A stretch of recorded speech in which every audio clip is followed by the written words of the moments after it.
Beaucoup de personnes veulent savoir qui je suis. Beaucoup de personnes veulent savoir d'où je viens. Beaucoup de personnes veulent savoir comment je suis arrivé là, ma vie. Beaucoup de personnes voulaient un documentaire sur moi. Je suis Coach Corneille et voici mon documentaire.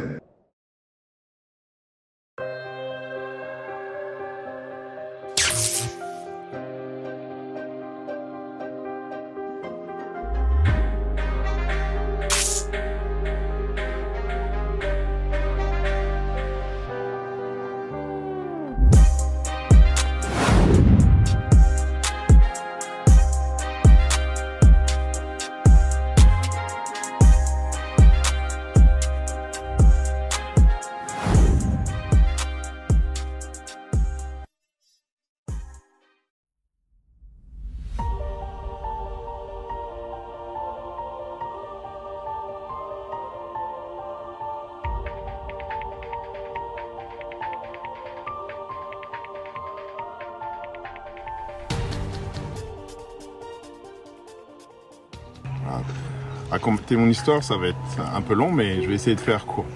Donc, je m'appelle Corneille Akpakoun. Certains m'appellent Coach Corneille ou Coach C pour les intimes.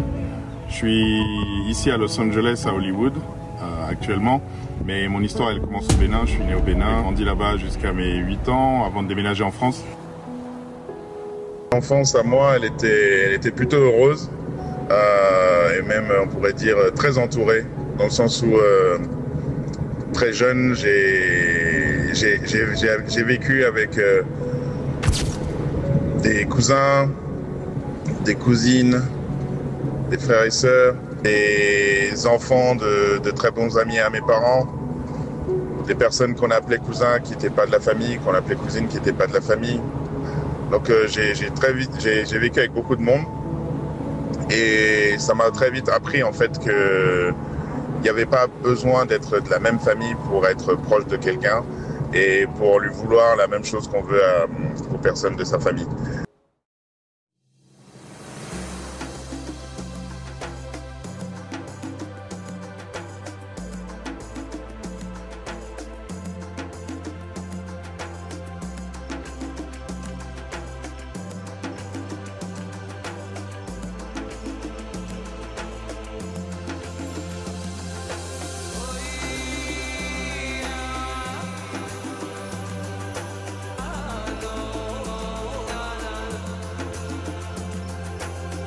Au niveau de l'école au Bénin, mes souvenirs, c'est que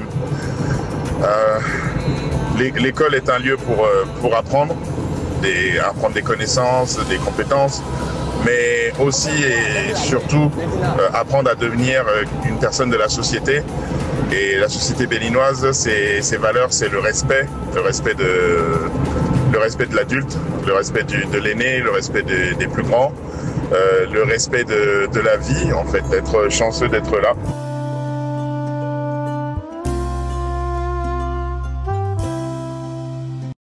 Avant de déménager en France, et en France, j'ai fait toute ma carrière de basket, mes études et ma carrière de basket. Incroyable.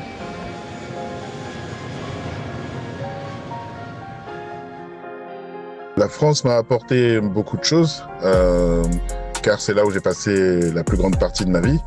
Donc, je peux pas mentir que la France m'a apporté énormément, une ouverture d'esprit, et la découverte d'une nouvelle culture, de nouvelles personnes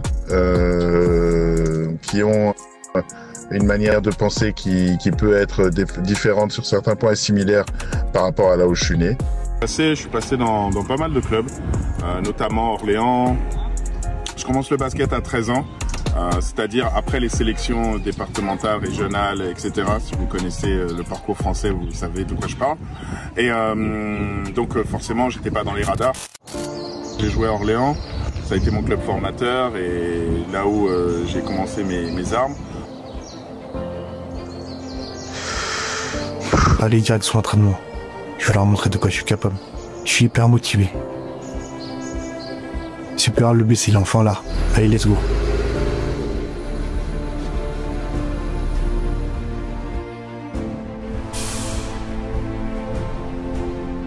Bon courage Corneille, montre-leur de quoi tu es capable, j'ai confiance en toi.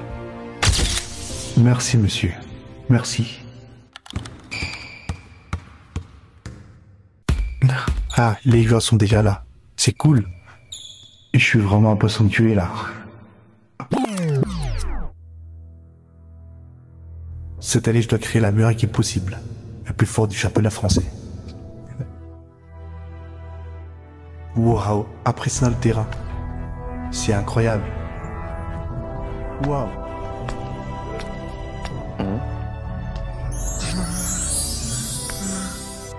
C'est qui encore ce gamin? Je vais aller le voir dans les vestiaires. Et toi là, tu t'es qui? Et les autres t'attendent sur le terrain pour le premier entraînement, dépêche-toi. Désolé coach, je m'appelle Corneille. Corneille Akpakoun. Avant de commencer l'entraînement, je voudrais savoir pourquoi vous avez choisi de jouer pour Orléans Basket. Moi, je vais jouer ici parce que je veux devenir un basketteur professionnel. Je vais être payé pour jouer au basket.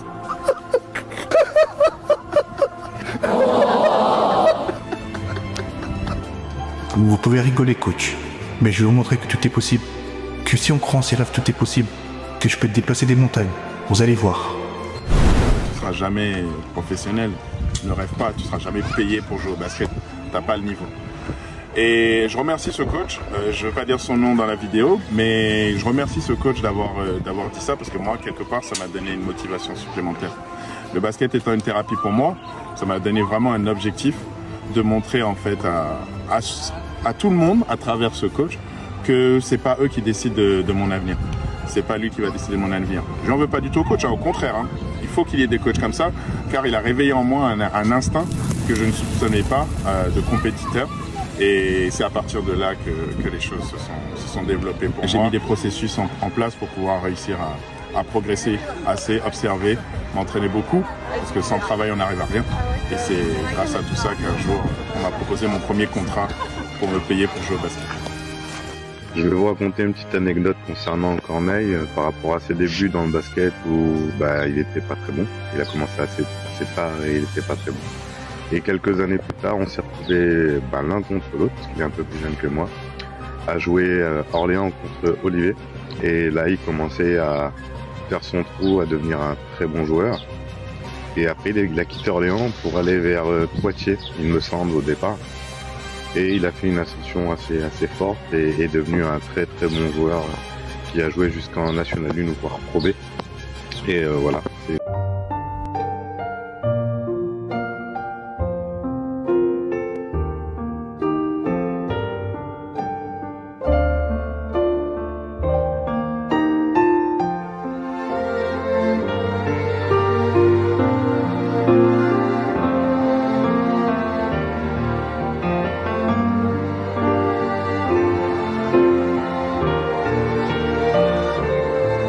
Le basket, c'est l'école de la vie, en fait.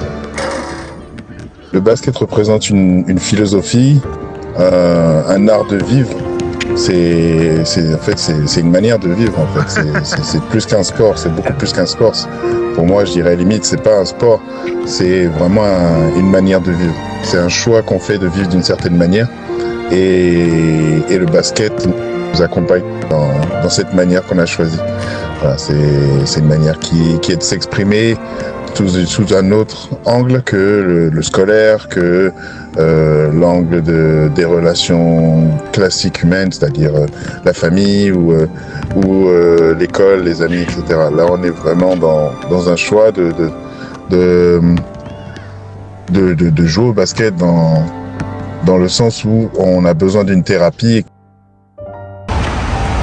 Et là, tu vas reconnaître la différence entre un joueur pro et un joueur classique. Ouais. C'est que moi, un joueur pro va continuer jusqu'à ce qu'il puisse plus rater. Qu'il puisse rater, ouais. Et en plus de ça, il va avoir la même attitude quand il marque et quand il rate. Ouais. Parce que ça devient une routine. Une routine, ouais. C'est pas une satisfaction de marquer un but. C'est mon job. Ouais. Donc c'est normal. Je marque, je continue, je rate, je continue. Mais je suis pas émotionnel, émotif. À chaque fois que je marque, à chaque fois que je marque. C'est ça.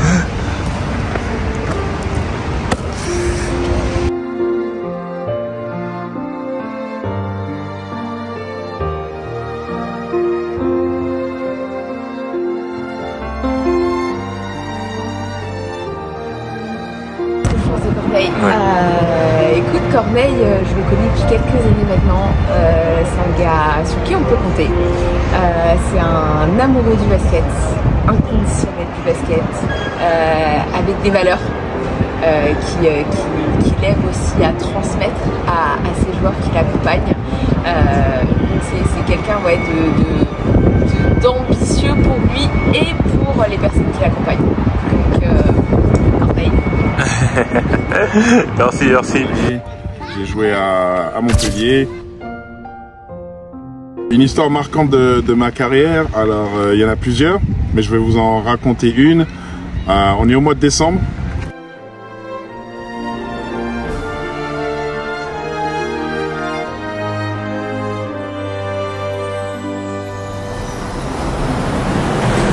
Les deux équipes sont en position. Le match va commencer d'un instant à l'autre.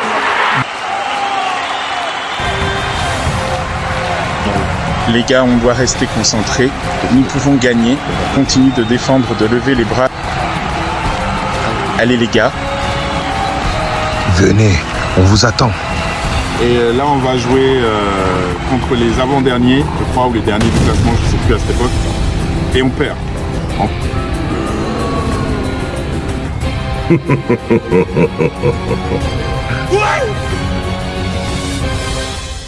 Un match qu'on ne devait pas perdre. Après, on avait déjà prévu avec les joueurs de l'équipe d'aller fêter un anniversaire. Ils se foutent de ma gueule ou quoi? Ils viennent perdre un match, ils veulent aller faire un anniversaire? Non, ça va pas se passer comme ça. Aller fêter cet événement. Et le coach pète un plomb. Le coach qui s'appelle A.B. Donc si vous connaissez le championnat français des années 2000, vous le connaissez. Pète un plomb et dit personne sort, tout le monde rentre. Là, à ce moment-là, je me dis, gars, on a déjà prévu notre anniversaire. On va pas tout annuler. Tout le monde éteint son téléphone portable. On part, on est à Montpellier. Tout se passe bien, on s'amuse.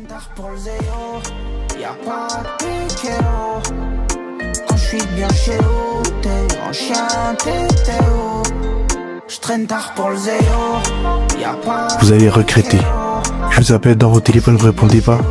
Corneille qui va regretter ça. Mon père, il vous amusez. Vous allez tellement regretter demain.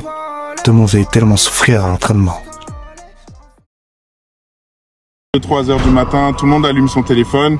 Et là, on voit des dizaines d'appels, des dizaines de messages SMS sur tous nos téléphones. Que des menaces. Je vais vous faire virer. Toi, demain, tu travailleras plus dans ton boulot et tu iras manger des pommes de terre. C'est le personnage. J'en rigole parce que ça faisait partie du personnage, hein. Rien de plus. Et la seule chose qu'il pouvait faire, c'était de mettre un entraînement le lendemain matin. D'entraînement, débardeur, short pour s'entraîner. Et là, on voit qu'il a le regard noir, il veut pas nous sourire. Qu'est-ce qui se passe? Vous avez perdu hier et qu'est-ce que vous avez fait? Rien, juste aller boire un verre et tout ça. Vous faites pas ça quand vous perdez des matchs. Quand vous perdez des matchs, vous pensez à ce que vous avez fait et comment vous auriez pu faire mieux pour qu'on perde pas ce prochain match. Voilà ce que vous auriez dû faire.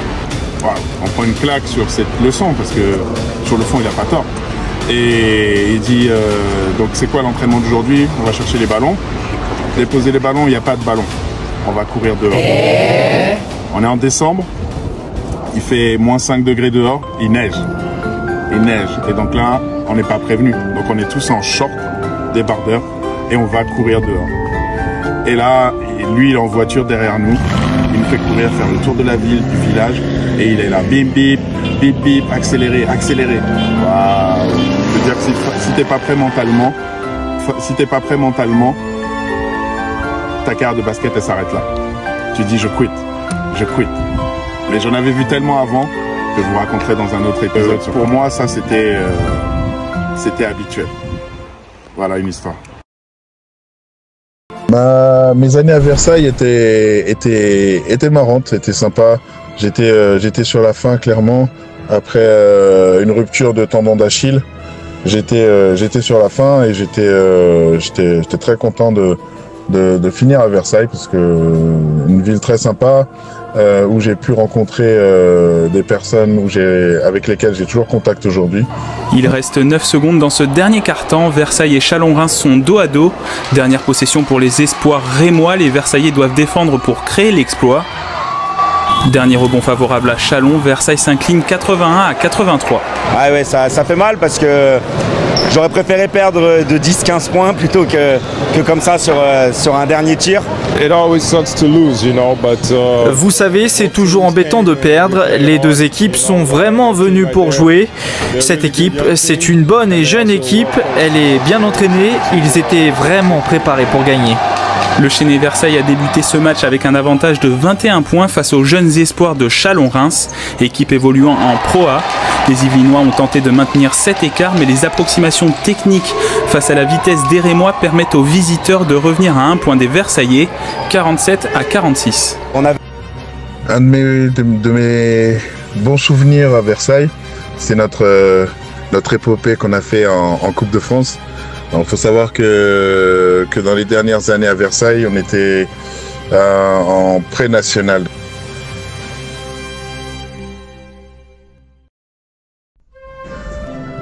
J'aime beaucoup coacher parce que pour moi, le plus important dans une vie quand on évolue, c'est le retour d'expérience. C'est-à-dire, c'est ce qu'on rend à la nature. Vous savez, la nature, elle nous a donné beaucoup, la planète nous a donné beaucoup, la communauté nous a donné beaucoup, et ce qui est important, c'est ce qu'on rend. Un peu à l'instar d'un arbre fruitier que des personnes auraient arrosé pendant longtemps, un pommier, auraient arrosé, la nature, la pluie aurait arrosé, à un moment donné, eh ben, il fait un retour en donnant des pommes, en donnant des fruits. Pour moi, on est un peu comme ça, et si jamais tu es un pommier qui n'a pas réussi à donner des fruits, on a presque envie de dire qu'il y a quelque chose qui manque dans ton existence. Et pour moi, c'est ultra important parce que si nous, on ne le fait pas, qui va le faire? Qui va aider en fait notre nouvelle génération à pouvoir éviter les erreurs? I'm Michael Noah. Michael Noah, 18, Pacifica Christian High School. Okay. Can you tell me Cornet, about Cornet?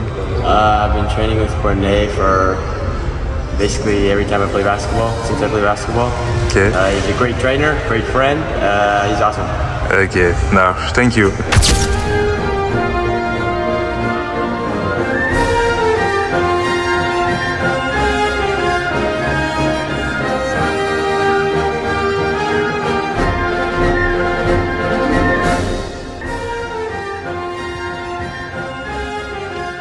Ici, on est à Anaheim High School, dans le sud de Los Angeles, en Californie. C'est la première école où j'ai coaché une équipe varsity basketball à high school ici, en 2017-2018, et qui m'a vraiment donné le goût de voir plus loin en tant que coach ici et de découvrir les infrastructures. Donc on est dans un lycée, l'équivalent d'un lycée, et vous pouvez voir tout ce qu'ils ont dans les environs, que ce soit leur terrain de foot US, leur terrain de basket, ils ont plus de 10 terrains de basket dans l'école, leur terrain de tennis, voilà, baseball, soccer, ils ont le track and field, donc la piste d'athlétisme. C'est l'endroit idéal quand on fait du sport, et c'est l'un des endroits qui m'a vraiment fait dire que j'avais envie de déménager ici et venir vivre l'expérience américaine à fond en tant que coach.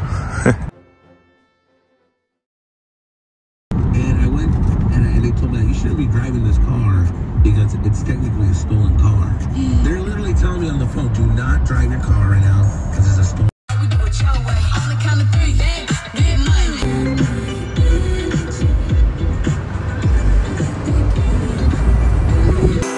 J'paie pour mes hops quand je me vois devant la classe. Y'a plus d'une arme pour faire disparaître ton temps. Le minimum que tu génères peut changer ta life. On a cette vie, on a cette vie. Business, famille, oseille, rapide.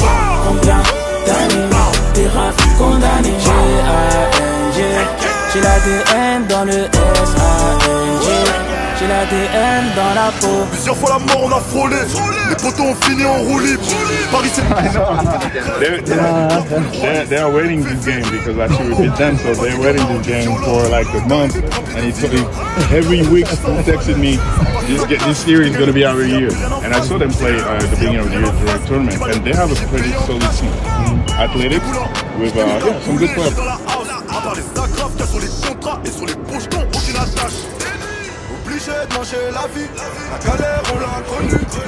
Let's try to do it like during 30 seconds without sitting. Okay, just pass again.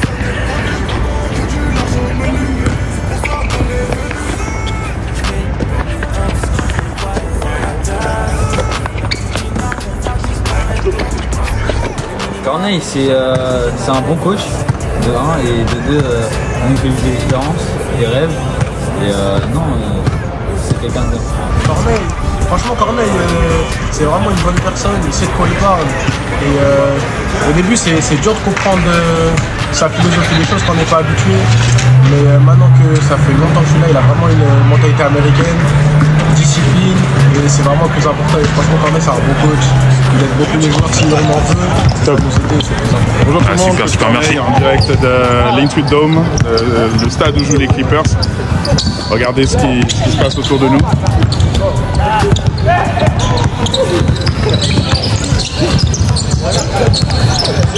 Donc je vous présente l'événement rapidement. Donc c'est un match entre une prep school, post-grade, ça veut dire après le lycée,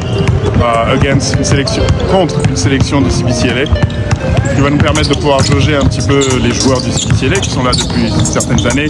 On a des joueurs venus de France, d'autres de l'État, d'autres un peu plus loin. Et ça va nous permettre un petit peu de pouvoir tester leur niveau, vivre une expérience unique parce qu'on est quand même dans l'entre des Clippers et tout le monde n'a pas cette chance-là, c'est une expérience unique. Mais basketement parlant, ça risque d'être intéressant. J'ai hâte de commencer et je pense que le coaching va devoir s'adapter à leur style de jeu qui est assez particulier. Suivez-nous nombreux sur Instagram et on va essayer de vous faire partager ce moment. Ok, bon match. Merci.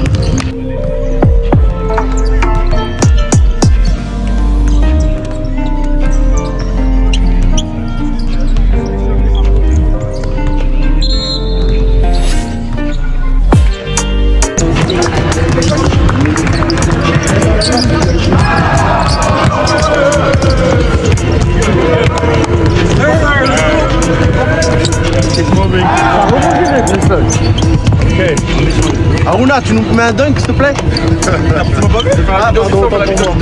Non, j'ai pas vu. Okay, Yanis, one guard, you play one. We have Julian on the side. We have Riley. We have on the other side. We have Julian again inside, and we start with Joachim inside. Okay, as a four. Hey, let's do 3-2 on defense. Okay, just to keep warming up. Okay, doesn't mean we let them shoot. 3-2, 1-2, 3-4. Okay, so that means even if they play with 4 guards, they can shoot. We want up there, we want down there. So let's do Yanis. Yeah, let's do Yanis here and Julian. Alright, okay. Yeah. Let's go. Let's go, guys. Hey les gars, ils vont pas venir comme l'année dernière. Hein? Let's go. Win up.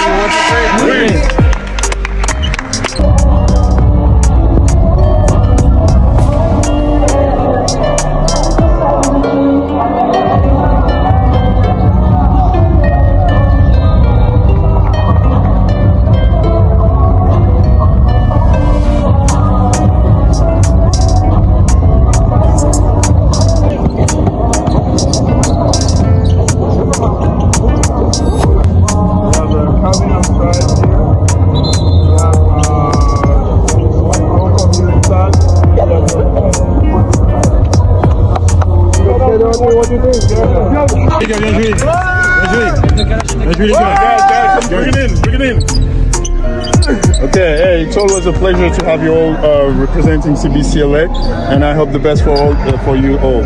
Okay. Together on 3. 1, 2, 3. Yeah. Du coup, c'est qui le meilleur marqueur, les gars, qui a marqué? Give them space. Give them space for a picture. Space for a picture.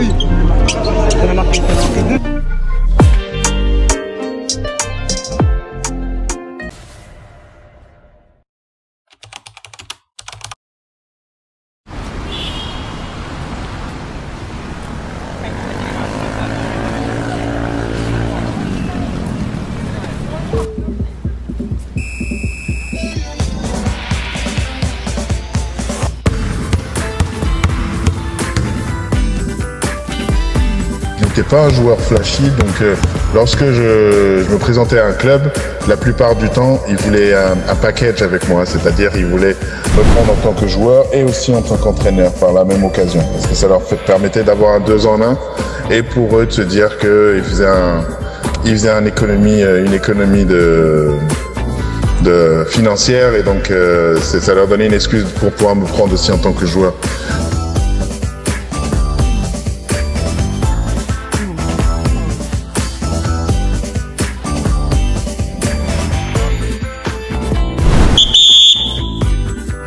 C'est la fin de l'entraînement. Corneille a sifflé la fin. Bon entraînement les enfants, c'est très bien, je suis fier de vous. Rendez-vous demain, ok? Vous étirez à la maison, c'est très important. Bon après-midi. À Versailles, j'ai rencontré un Américain et cette rencontre a eu un grand impact pour mon futur. Après 9 heures d'avion, entre Los Angeles à Paris, me voici enfin dans le club de basket de Versailles. J'ai hâte de rencontrer le président du club pour lui faire cette proposition incroyable. Bonjour monsieur, vous cherchez quelqu'un? Oui, je cherche le président du club. Alors, le bureau du président est à l'intérieur à droite. Merci mon garçon. Allez, c'est parti. Allons rencontrer ce fameux président. J'espère qu'il va apprécier le projet. Entrez, c'est ouvert.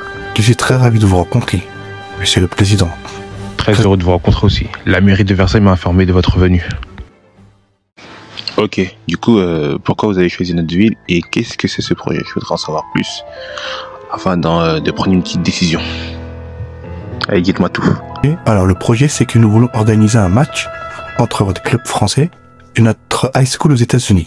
Ce voyage aura pour but de faire découvrir la culture américaine à vous et pour nous qui découvrons un peu le basket européen, le basket français. J'ai décidé de choisir la France parce que Tony Parker est un grand basketteur français et parce qu'aussi je viens du 78 Santenac. Concernant l'hébergement, vous allez dormir dans notre high school. Tout sera pris en charge par nous. La seule chose qui sera à votre frais sera le billet d'avion. Après, tout sera à notre charge. Alors, êtes-vous d'accord ou pas? Je voulais dire au revoir au président. Et là, ça parle d'un voyage pour le club. Franchement, ce projet est très intéressant, mais malheureusement, on ne pourra pas accepter parce que j'ai besoin de tous mes coachs pour arbitrer les matchs. Ouais, mais il raconte quoi là? La table de marque, et on a beaucoup de projets aussi à faire dans le club, du coup, on n'aura pas le temps de se concentrer aux États-Unis. Et surtout, j'ai besoin vraiment de mes coachs pendant les vacances scolaires, vu que ce voyage, je pense que c'est pendant les vacances scolaires. Un voyage quasi gratuit aux USA. Pourquoi il parle de l'arbitrage? J'écoute ça, je suis choqué. Le lendemain, je vais voir le président. Bonjour Corneille, qu'est-ce que je peux faire pour toi? Pourquoi vous voulez pas faire ce voyage aux États-Unis? Je comprends pas. Ça va être super pour les jeunes. J'ai refusé parce qu'on n'a pas le temps d'aller aux États-Unis. On a trop de trucs à faire. Arbitrage, l'assemblée générale, et j'ai besoin de toi aussi pendant les vacances pour arbitrer quelques matchs. Pourquoi il parle de l'arbitrage? Il préfère que j'arbitre plutôt que de voyager aux États-Unis. Oh là là, t'as l'air fâché Corneille. Si tu veux, tu pourras prendre son numéro. Je te l'ai envoyé sur ton téléphone. Et tu pourras voir ça avec lui. Mais beaucoup de jeunes ne seront pas intéressés, je te préviens. On parie si tu veux. Oui, allô? Oui, qu'est-ce que je peux faire pour toi? Ah, tu es intéressé par le projet? Et tu t'appelles? Corneille? Super, super, super. Du quoi? Ah, tu vas pas le faire avec ton président? Ah, tu vas le faire que de ton côté. C'est bien, j'aime les gens ambitieux. D'accord, je vais tout expliquer par téléphone comment ça marche. J'ai expliqué ce voyage aux parents du club. Incroyable ce voyage, ça va être incroyable pour nos enfants. Du premier voyage, elle est assez marrante, mais en même temps, elle est révélatrice d'un résumé de tout mon parcours. En fait, on pourrait dire ça comme ça. J'avais pas prévu de faire ce genre de voyage. C'était pas une idée qui m'est sortie de la tête du chapeau comme ça du jour au lendemain. Qui s'est présenté, une oreille ouverte à un moment donné, et encore une fois, ne pas hésiter à se lancer dans un projet sans savoir si ça va fonctionner ou pas, sans avoir un business plan et tous les tenants et aboutissants de ce projet. Mais rien que le fait de se lancer va te donner en fait une trajectoire pour l'organisation. words made love, walk by. We're together forever.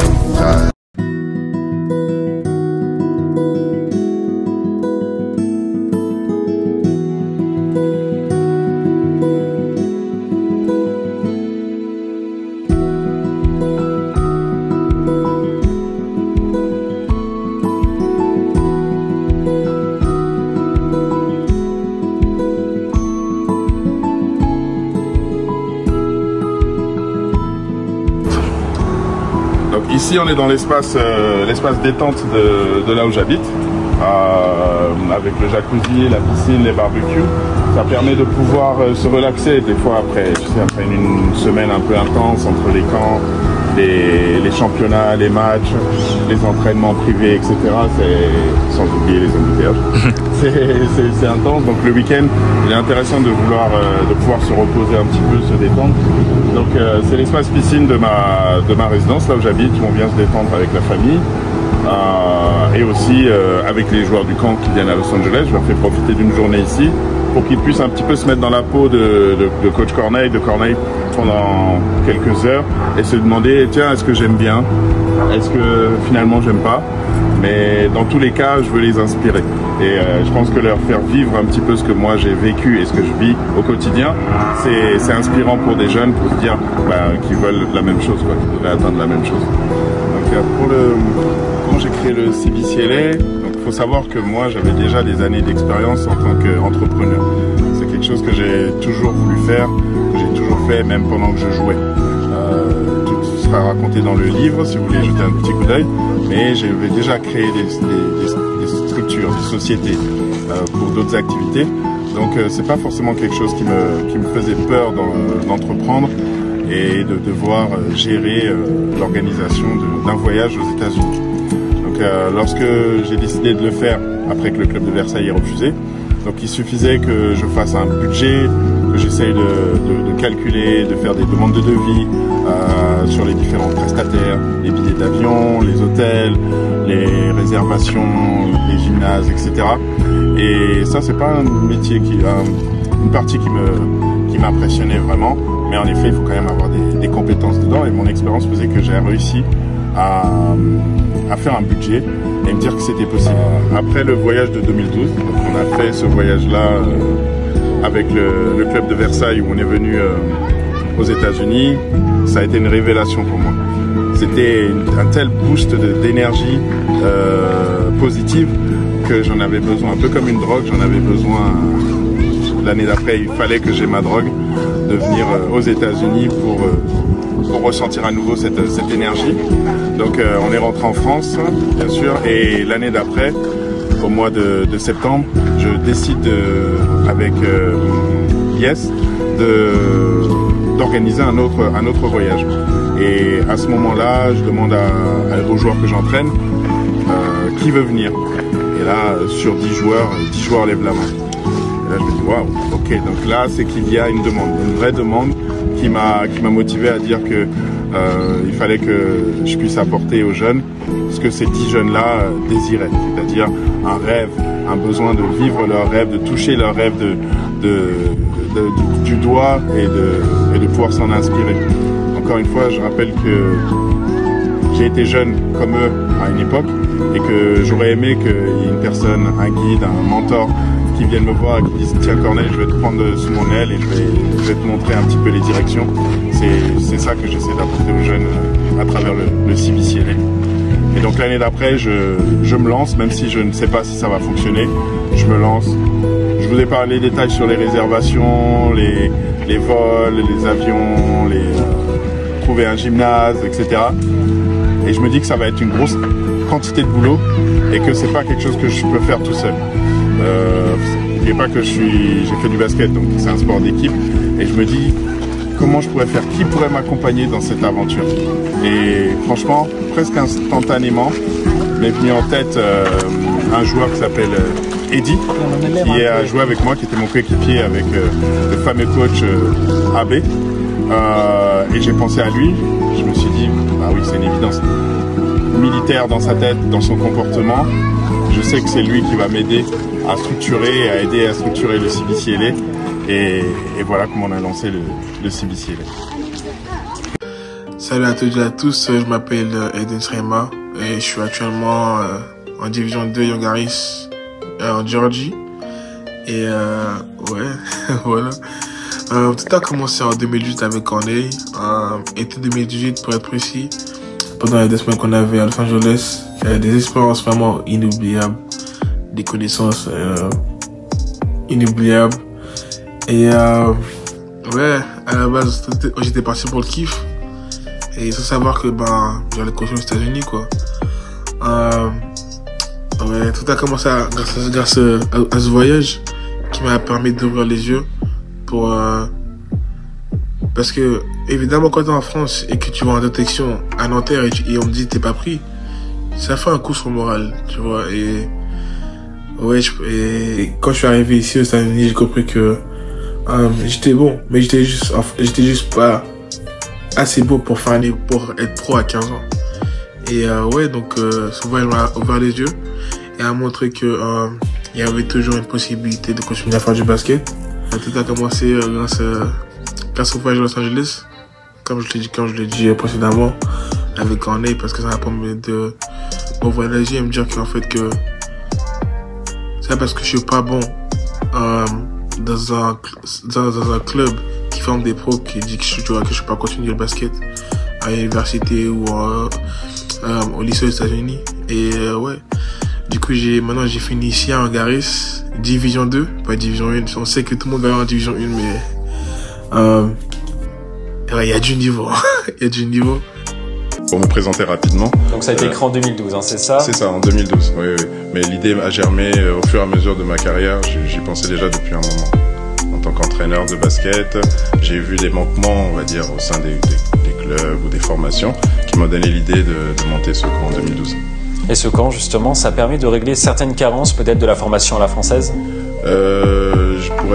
Pour répondre par oui ou non, je dirais oui, dans le sens où la formation française est une très bonne formation. Elle permet de former des élites qu'on connaît tous par le biais de l'INSEP notamment, ou des différents pôles, etc.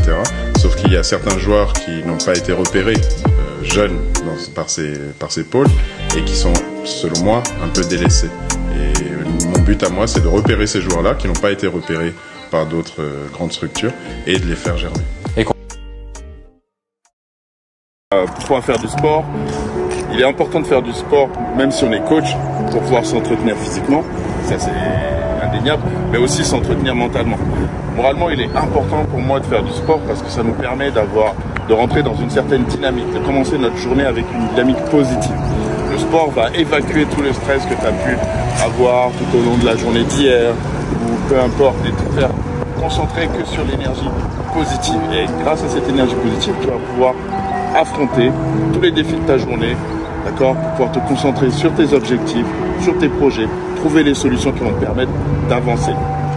Voilà, donc je conseille à tout le monde de faire une petite demi-heure de sport en début de journée, pas besoin de faire 2 heures, une demi-heure suffit. Et vous verrez que vos idées seront beaucoup plus claires.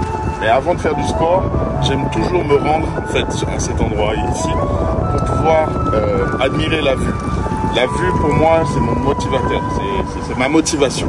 Et elle me permet de me dire, je suis né au Bénin, j'ai fait toute ma carrière de basketteur en France, maintenant je suis coach aux États-Unis, mais what next? Qu'est-ce qu'il y a après? Et moi ce qu'il y a après, c'est ce qu'il y a là. Vous allez me demander pourquoi? Mais parce que, regardez, la profondeur qu'on peut visualiser, elle me dit voir toujours plus loin. Dans vos rêves, rêvez toujours plus loin. Et là, je vois ça, je me dis, oui, il y a quelque chose plus loin pour moi. Donc on y va.